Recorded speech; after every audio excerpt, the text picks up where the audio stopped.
Рахмат, кийинки сөз Адахан Кусанбаевичке берилет. Бұл суроо эмес, сизге сунуш. Мыйзамды ким даярдаган?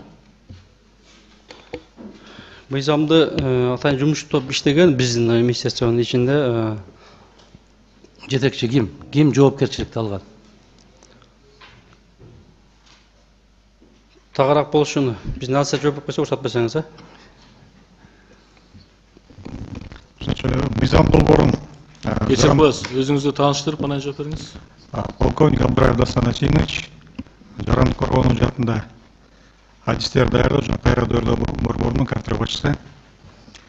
Бул мыйзам долбоору ушу инвентаризация ишларынын алкагында министрликтин комиссиясы тарабынан даярдалган. Жакшы, даярдаса мындай кылышыңар керек да, сиздер жетекчисиздер да. Ушуну окудуңуз да, сиз. Сиз министрдин орун басарысызбы? Ооба, мен орун басармын. Окудуңуз да. Мыйзамды окуп чыктым. Түшүндүңүз да баардык беренелерин, Түшүнбөгөн жер калган жок да? Түшүндүк. Түшүнбөгөн жер калган жокпу?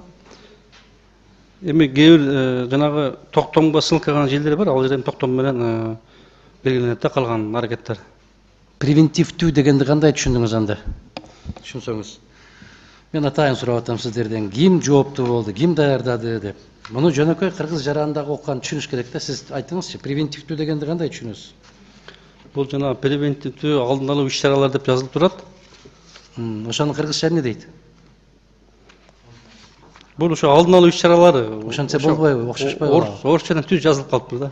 Көчүрүп алдык дейсиңерби?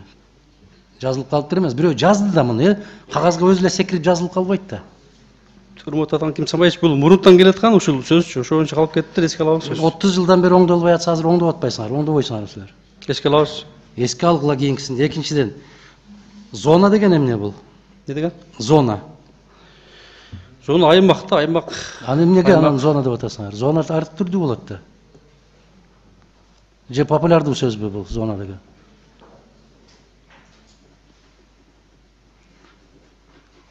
Функцияларды аткаруучу деген бул ким? Мына экинчи беренеде туруп атат. Экинчи беренеге өтө өзүңүз катуу баса белгилем басым жасадыңыз. Бул кандай функциялар болот?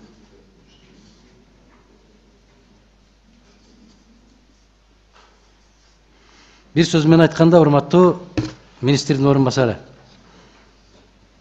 мыйзамды жазганда силер өзүңөр биринчи кезекте өзүңөр түшүнгүлөчү. Калкты мындай коюп коелу. Өзүңөр түшүнгөндөй кылып алып келгилечи мындай. Мына сүйлөмдөрдү карагылачы. Бул сүйлөмдү мындай бир жашыраак депутаттар айтабы десем, булар айтпагандан мен өзүмө деле көкүрөгүмө көк таштай тийди ушуну айта беришчи. Бир сүйлөмдү окуп көрбөйсүңөрбү? Кандай болот экен бул? Кыргыз баласы эмне деп түшүнөт экен ушуну? Мына карагылачы. Кыргыз Республикасынын башкаруу органдары, мамлекеттик органдарынын, жергиликтүү өз алдынча башкаруу органдарынын, коомдук бирикмелеринин, жана ыктыярдуу уюмдарынын күчтөрү жана бирикмелеринин, жана ыктыярдуу уюмдарынын күчтөрү жана каражаттары, элементтери болуп эсептелген тынчтык жана согуш мезгилинде Кыргыз Республикасынын калкынын үтүрү жок эле кетип бартам да мен. Муну ким түшүнөт айланайын? Кандай деп түшүнөт? Кайсы ким түшүнөт ушуну? Атахан Кимсанбаевич, буну эске алабыз, бул техникалык момент экен. Сөз эске алып оңдойбуз. Платформа деген эмне? Платформа бул тараптардын, түзүмдөрдүн жана секторлордун коомдук катышуусу менен түзүлгөн бир система, түзүм. Платформа дегенби? Анын ичинде пландар каралган. Кыргызча эмне дейт ушуну? Мындай айтып көрсөңүз. Платформа кыргызчасы жок. Ниет десе болбойбу? Түз Тилек десе болбойбу?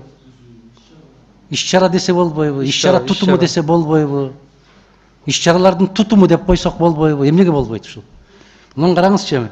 Жарандык коргонуунун мамлекеттик тутуму өзүнө Кыргыз Республикасынын кырсыктын тобокелдигин азайтуу боюнча улуттук платформасын камтыйт. Кайсы кыргыз түшүндү муну? Айтып бербей, көрсөткүлөчү мага.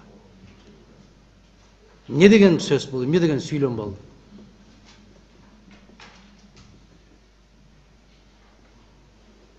Кандай сүйлөм бул?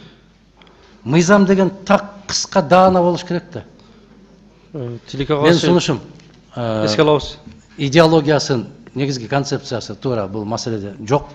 Бирок ар бир мыйзам окуп аткан киши түшүнгөндөй болуш керек. Муну экөөбүз эмес, айылдагы адамдар да түшүнүш керек. Айылдагы адамдар эмес, биз түшүнбөй атабыз. Сиз түшүнбөй атасыздар. Туура, эске Сиз алабыз. өзүңүз түшүндүрүп бере албай атасыз, Ушуну эске алгыла. Кийинки экинчи окууга келгенде ушуну карап көрүңүздөр. Сөз эске алабыз. Рахмат. Кийинки сөз